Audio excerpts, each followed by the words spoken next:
Eleanor Vance, at 80 years old, was a woman who saw history not as a series of dry facts, but as a living, breathing thing.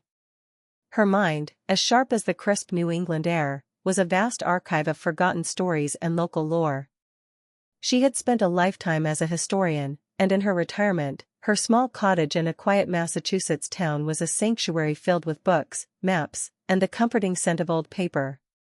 Her husband, George, a man who had loved her with a quiet, enduring strength, had passed on 5 years ago, leaving her with a comfortable silence she had learned to fill with her passions. One rainy Tuesday, the monotony of her routine was broken by a letter with a familiar, yet distant, return address, Blackwood House. It was from Clara, a young distant cousin Eleanor had only met once, who had recently inherited the sprawling, isolated mansion from a long-lost great-aunt. The letter was frantic, its words spilling onto the page in a desperate scrawl. "Something is wrong, Eleanor," it read. "The house, it's not what it seems. I hear things. I feel watched. Please, you're the only one I can turn to. You know about history. You know about ghosts. Please, come help me." A chill, colder than the autumn rain outside, ran down Eleanor's spine. The name Blackwood House was familiar to her. She had read about its dark history in old town records, a reclusive owner, a mysterious disappearance, rumors of a family curse, and a lost fortune. The locals avoided it, calling it a place of ill omen. Most people would have dismissed the letter as the ravings of a panicked young woman. But Eleanor's historian's intuition told her otherwise. A real ghost was a figment of imagination. But a manufactured one? That was a human creation, and that was a puzzle she knew how to solve. With a quiet determination that belied her age, Eleanor packed a small suitcase. She knew that the answer to a modern mystery often lay buried in the past. The drive to Blackwood House was a journey back in time. The winding country road, shrouded by ancient, gnarled trees, seemed to resist the passage of her car. The mansion itself was a monument to decay, a Gothic revival behemoth of grey stone and dark, peeling paint. Its tall, narrow windows stared out like empty, skeletal eyes. A palpable sense of dread hung in the air, a silence so profound it felt like a living thing. Clara, a young woman with a wild mop of red hair and eyes wide with fear, met her at the front door. She was thin and pale, a shadow of the vibrant girl Eleanor remembered. "I'm so glad you came," Clara whispered, her voice barely a breath. "I was afraid you wouldn't believe me." Eleanor reassured her with a gentle smile and a firm, grounding hand on her arm. Clara led her inside, and the house's oppressive atmosphere intensified. The air was thick and heavy, filled with the scent of damp wood and something else, something cold and metallic. The house was spotless, yet it felt abandoned, as if its true life had ended decades ago. Clara's voice trembled as she recounted the haunting. "It started with whispers," she said, her eyes darting nervously. "Just faint, indistinct murmurs, like a crowd of people talking in the next room. Then, objects started to move. The old family Bible, heavy as a brick, was on the mantelpiece one day and on the floor the next. And then, the music." Clara led her to a grand, spiraling staircase. "It's a strange melody," she said. "Like an old music box, but it comes from nowhere. It's always the same tune, and it always plays at the same time." Eleanor listened, her keen ears picking up a faint, almost imperceptible clicking sound in the walls. It was a rhythmic, mechanical noise, not the sound of a phantom. This was no ghost. This was a puzzle. A very human one. Eleanor's resolve hardened. This was not a rescue mission from a ghost, but an investigation into a very real and present danger. Eleanor began her investigation by doing what she did best, studying the history of the house. She wasn't looking for spectral auras or cold spots. She was looking for patterns, for clues left behind by the people who had lived and died here. She started in the library, a vast, dusty room filled with volumes so old their pages had turned brittle and yellow. She was searching for a record of the original owner, Silas Blackwood, the man who had disappeared a century ago. She found his personal journals tucked away in a small, hidden compartment behind a loose bookshelf. The compartment, designed to be secret, had been discovered by a previous owner. The journal, its ink faded and its pages brittle, was filled with Silas's elegant, spidery handwriting. He wrote of his work, his research into ancient alchemical texts and his obsession with a secret society he called the Order of the Sun. He was a man with a brilliant mind and a deep sense of paranoia. He was convinced that the society was hunting him, not for his fortune, but for a discovery he had made. He wrote of a key, a device that would unlock a powerful energy source, and a solar compass that would lead to its location. As Eleanor read on, she discovered a small, ornate family crest taped to the last page. It depicted a stylized sun with 7 rays, each ending in a small, cryptic symbol. It was a beautiful, elegant thing, and she had an eerie feeling that she had seen the symbol somewhere before. She returned to the living room, where she found a matching crest carved into the stone of the fireplace mantel, and as she looked at it, she saw a faint, almost invisible line of light running from the center of the crest to a small indentation on the floor. The haunting was not a ghost, but a trail of clues, a treasure hunt left behind by a brilliant, paranoid man. The lost fortune was not gold. It was something far more valuable. The discovery of Silas's journal and the hidden family crest was a turning point. Eleanor's historian's intuition, once a quiet inner voice, was now a loud, insistent clamor. She knew the puzzle was bigger than a single family or a haunted house. It was about a conspiracy that had been simmering for a century. The symbol on the crest, the stylized sun with 7 rays, had been nagging at her. It was a symbol of a real, historical society, a group of powerful industrialists and financiers who had funded scientific research in the late 19th and early 20th centuries. She remembered seeing it in a photograph in an old college textbook. They were called the Order of the Sun, a secret society that had disappeared from the public record after the 1920s. They were shrouded in mystery, rumored to have been involved in groundbreaking, and often dangerous, scientific research. She immediately called her old colleague, Robert, a retired archivist who had a reputation for finding the needle in the proverbial haystack. He was a man who lived and breathed dusty documents and forgotten histories. He was hesitant at first, but the mention of Blackwood House and Silas's journal was all it took. He promised to start digging through his old records. Meanwhile, Eleanor and Clara, their fear now replaced with a sense of purpose, began following the clues in the journal. They found an old, faded blueprint of the mansion that revealed a series of hidden passages and a secret sub-basement. Clara recognized a strange, recurring pattern in the drawing, a series of 7 lines that converged at the center of the house. It was a clue from a man who knew he was being hunted, a man who had to hide his greatest secret in plain sight. Robert's call came 2 days later, and his voice was a mixture of excitement and unease. "Eleanor, you won't believe what I found," he said, his voice a hoarse whisper. The Order of the Sun was a real society, but their purpose wasn't what the history books claim. They were obsessed with harnessing a new form of energy, a solar force they believed could power an entire city. Silas Blackwood was a member, but he was a dissident. He discovered that the energy source was unstable, dangerous. He tried to warn them, but they just saw him as a liability. They wanted to silence him. The last record of the society is a memo about a containment protocol at Blackwood House, a project to retrieve a prototype and contain its creator. The whispers, the moving objects, the phantom music box, they weren't ghosts.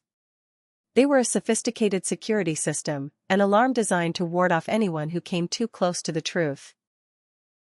The solar compass from the journal, a small metal disc with an intricate pattern on its surface, was a key to the house's secrets. It was designed to work in concert with the celestial patterns on the ceiling of the grand ballroom. The compass was an ingenious device, a physical manifestation of a code, a key to a series of locks that Silas had built into the house. Eleanor knew that the lost fortune was not money. It was a power source that could change the world, a power source the society was willing to kill for. The reality of the situation hit Clara like a physical blow. The house wasn't haunted, it was booby-trapped. The music box melody wasn't a phantom tune, it was a warning. The whispers were a sonic deterrent. Someone is still looking for it, Clara said, her voice trembling. They still want it. Eleanor nodded grimly. The threat wasn't a century-old ghost. It was very much alive and well. As if on cue, a tall, impeccably dressed man in an expensive suit walked through the front door, a polished smile on his face that didn't reach his cold, calculating eyes. Arthur Finch, he said, extending a hand to Eleanor. I'm a real estate developer. I've been trying to buy this property for years. It's a gold mine, you see. The historical value, the land, it's a perfect place for a luxury resort. But the owner, she's been so resistant. Eleanor's blood ran cold. He knew about the house. He knew about Clara. He wasn't a random developer. He was the present-day head of the Order of the Sun. The society had not died out. It had gone underground, its greed and ambition passed down through generations. He looked at Eleanor with a chillingly knowing expression. You're Eleanor Vance, aren't you? A historian. You're clever. You've been asking a lot of questions. I knew you would find the journal. It was only a matter of time. He wasn't there to buy the house. He was there to retrieve what was rightfully theirs, a century-old inheritance they believed had been stolen from them. He wanted the house and its secrets, and he wasn't going to let an old woman and a young girl get in his way. He held up a small, sleek remote control in his hand. The house is not just a house, it's a weapon. I suggest you give me what I want. Now. Finch, his face now a mask of cold fury, pressed a button on the remote, and the house came to life. A low, grinding sound filled the air as the walls began to shift, revealing hidden panels and ancient, rusting gears. The floor of the foyer began to descend, a section of the grand staircase collapsing into a dark, yawning pit. The house itself had become a death trap, a complex, automated security system designed by a paranoid genius. You'll never get out of here, Finch snarled, his eyes fixed on us. The house is designed to stop intruders. And you, Mrs. Vance, are a very stubborn intruder. But Eleanor wasn't afraid. She was a historian, and she knew the house better than he did. She knew its original blueprints, its hidden passages, its secrets. She grabbed Clara's hand and pulled her toward a small, ornate grandfather clock in the corner of the room. He doesn't know the house's secrets, she whispered to Clara. He only knows the modern system. The old system is still active. Follow me. She pressed a hidden button on the clock, and the wall behind it slid open, revealing a dusty, narrow passage. They scrambled inside just as a heavy stone slab slammed shut behind them, sealing them off from Finch. They were in the heart of the house, in a network of secret corridors and hidden rooms. The air was thick with dust and the scent of decay. The haunting was louder here, the whispers more distinct, the music box melody a chilling, looping refrain. But Eleanor wasn't afraid. She was a woman of history, and she knew that the past held the key to the future. They were no longer running from a phantom. They were running through a labyrinth, a deadly, beautiful puzzle built by a man who had wanted to be forgotten. The game was on. The secret passages were a maze of twists and turns, a dusty, dimly lit journey through the forgotten heart of the house. Eleanor, her historian's knowledge serving as her map, knew that every turn, every hidden staircase, was part of Silas's intricate design. She guided Clara through the labyrinth, her keen eyes scanning the walls for the small, almost imperceptible markers from the journal, a series of strange symbols that pointed the way to the core of the conspiracy. They could hear Finch's enraged shouts in the distance, his footsteps thundering in the passages as he activated the house's traps, the grinding sound of the mechanisms a constant, ominous roar. But Eleanor knew she had an advantage. Finch had a modern remote, a simplified tool. She had the original blueprint, the mind of the man who had built the place. She was a master chess player, and she was playing against a man who only knew how to move in a straight line.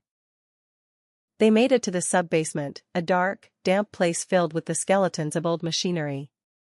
The air was thick with the smell of mildew and decay. Clara's breath was a frantic, short gasp. "We're going to die here," she whispered, her voice trembling with fear. Eleanor shook her head, her face a mask of grim determination. "Not today," she said. "We're going to win." As they rounded a corner, a metal grate descended from the ceiling, sealing their path. Finch's laughter echoed from the passage behind them. "End of the line, ladies," he sneered. "Nowhere left to run." But Eleanor knew better. She remembered a detail from the journal, a small, hidden lever near the grate that would open a secret passage to the lab. She pulled it, and the wall to their right slid open, revealing a hidden room. They scrambled inside, the grate slamming shut behind them. They were in. They had reached the heart of the conspiracy. The room was a sight from a madman's dream. It was a massive, subterranean laboratory, its walls lined with strange, humming machinery and glowing glass tubes. At its center was the sun, the energy core Silas had been so obsessed with. It was a massive, pulsating crystal, radiating a soft, green light that illuminated the room in a surreal glow.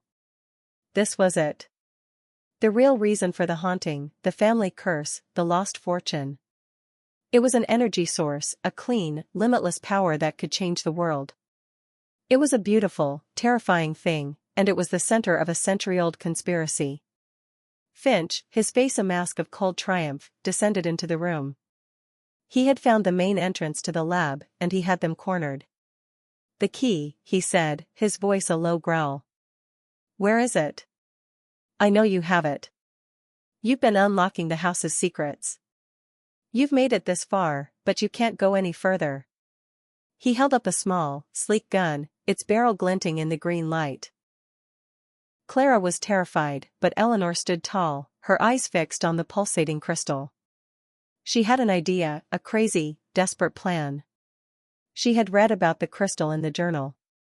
Silas had written that it was a sensitive, living thing, that it could be calmed or enraged by certain frequencies. The music box melody, it wasn't just an alarm. It was a frequency, a calming tune designed to stabilize the crystal. Eleanor's mind raced, and she remembered the cryptic riddle from the journal, a final warning from Silas. It wasn't about the crystal itself, but about the device that controlled it. The device had a failsafe, a final, secret button that only a historian could find, a button disguised as a historical artifact. Eleanor had seen it in the journal, a small, almost invisible symbol on the side of a large control panel. She knew that the button could not just activate the core, but also cause an overload. "I don't need a key," Eleanor said, her voice clear and firm. "I'm a historian. I know the past. And the past is very, very dangerous." She walked calmly towards the main control panel, her eyes fixed on the small, almost invisible symbol she had found in the journal, a small sun with a lightning bolt through its center. She knew it was a failsafe, a hidden trap for anyone who tried to control the energy source without knowing its history. Finch's face twisted in a snarl. "What are you doing? Get away from that." But he was too late. Eleanor, with the speed of a woman half her age, pressed the button, and a piercing, high-pitched alarm filled the room. The green crystal began to pulsate wildly, its light growing brighter and brighter, its hum a frantic, terrified shriek. The old machinery shuddered and sparked, and the ground began to tremble. Finch's eyes widened in terror. He had no control over this. This was not in his remote's manual. He had been so focused on the modern system that he had forgotten the original one. He had forgotten history. He lunged at Eleanor, but it was too late. The crystal's light flared into a blinding flash, and a powerful electromagnetic pulse ripped through the room. Finch's remote control sparked and went dead. He was knocked unconscious by the force of the blast, his body slumping to the floor. The lights in the lab went out, and the humming machinery went silent. The room was plunged into darkness, the only sound the frantic gasps of Eleanor and Clara, their hearts pounding in their chests. They were safe. The conspiracy was over. They had won. The silence was deafening, a stark contrast to the chaos of a moment ago.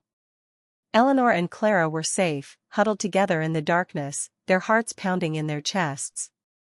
Eleanor's keen ears could hear the faint, distant sirens, a sound that grew louder and louder. Her archivist friend, Robert, had been worried when she hadn't returned his call. He had contacted the police and told them everything he knew about the house and the missing Silas Blackwood. He had been their last line of defense, a silent guardian in the world of history. When the police and firefighters finally arrived, they were greeted by the sight of a massive, subterranean laboratory, its walls lined with ancient, deactivated machinery and a large, unconscious man in a suit. Arthur Finch, the man who had been so arrogant, so confident in his modern technology, was now a helpless victim of a century-old failsafe. Eleanor, her voice calm and firm, explained everything to the police. She spoke of the Order of the Sun, the conspiracy, and the dangers of a forgotten past. The police, initially skeptical, listened with a growing sense of awe as she recounted the story, her words painting a vivid, compelling picture of a world they had no knowledge of. The house was sealed off as a crime scene, and the energy core was dismantled by a team of experts. Its power was not something that could be used for profit. It was a wild, untamed thing that was better left undisturbed. The ghosts of Blackwood House were finally explained to the public, and the house's dark reputation was finally put to rest. Eleanor was not a hero. She was a historian who had simply done her job. The investigation and the trial that followed were a media frenzy. Arthur Finch, the head of a multi-billion-dollar real estate empire, was found guilty of conspiracy, attempted murder, and a host of other charges. The Order of the Sun was revealed to the world as a ruthless, power-hungry organization that had been operating in the shadows for over a century. The truth about Silas Blackwood's disappearance and the dangers of his energy core was finally made public. Blackwood House, once a place of fear and mystery, became a symbol of a past that had been forgotten but never truly gone. Clara, her fear finally replaced with a sense of purpose, decided to stay. She had a new calling. She had inherited a piece of history, a place that held a story that needed to be told. She and Eleanor worked together, turning the house into a historical landmark, a museum dedicated to the story of Silas Blackwood, the Order of the Sun, and the woman who had solved the puzzle. The house was no longer a symbol of decay and fear. It was a place of learning, a testament to the power of history and the strength of a determined woman. Eleanor, a woman who had spent a lifetime studying history, had now become a part of it. She was no longer just a historian. She was a guardian of a legacy. The whispering sounds of the house were gone, replaced by the excited chatter of schoolchildren on field trips and the quiet reverence of history buffs. The music box melody was replaced by the triumphant laughter of a young woman who had found her purpose in life. Eleanor watched Clara with a deep sense of pride. The young woman, once so timid and terrified, was now confident and strong, her voice full of passion as she guided tours through the house, her words bringing the story of Blackwood House to life. Clara had not just inherited a house. She had inherited a legacy, a purpose that had given her life new meaning. Eleanor, a woman who had once felt that her life was a quiet, winding road, had found a new purpose in helping a young woman find hers. She realized that age was not a limitation. It was a gift, a repository of knowledge and experience that could be used to solve puzzles that a younger generation, with their focus on the present, could not see. She had not only saved Clara from a tangible danger, but she had also saved her from a life of fear and uncertainty. The house was a testament to the fact that the past was never truly gone. It was just waiting to be discovered, to be understood. The ghosts of Blackwood House were not phantoms. They were secrets, and like all secrets, they longed to be revealed. Eleanor, a woman who had spent a lifetime studying the past, had finally understood its true power. It was not a collection of dry facts, but a living, breathing thing that could change the future. The whispers of the past were gone, but their echoes remained, a soft, encouraging sound that reminded Eleanor and Clara that they were never truly alone. I am telling you this story because I want you to understand that the past is not something you can simply leave behind. It is a part of who we are, a foundation upon which our present and future are built. The secrets of Blackwood House were not paranormal. They were human, a complex web of greed, ambition, and a brilliant man's desperate attempt to warn the world. The ghosts were not spirits. They were echoes of a forgotten time, a reminder that the truth is often hidden in plain sight, waiting for someone to look a little closer, to listen a little more carefully. Eleanor Vance was not a superhero. She was an old woman who knew that the answers to life's biggest puzzles are often found in the smallest details, in the forgotten corners of old libraries, and in the dusty pages of a journal. She was a woman who was not afraid of the past, because she knew that the only way to move forward was to understand where we came from. She was a woman who proved that wisdom and experience are far more powerful than youth and arrogance. Today, Blackwood House stands as a testament to the power of one woman's intellect and courage. It is a museum, a place where people can learn about its past, not as a place of fear, but as a place of hope. Eleanor, in her retirement, continues to work as a consultant, helping historians and archaeologists uncover the secrets of a world long gone. She is a legend in her own right, a woman who proved that a history book is not a record of the dead, but a map to the future. I hope my story finds those who need to hear it. Don't be afraid of the past. Embrace it. Learn from it. Because the past is not just a collection of memories. It is a promise. I am not ashamed to say that I saw terror in Finch's eyes that night and felt a deep sense of satisfaction. Because what he never knew is that on that night when I gave him a taste of his own medicine, I wasn't just seeking revenge.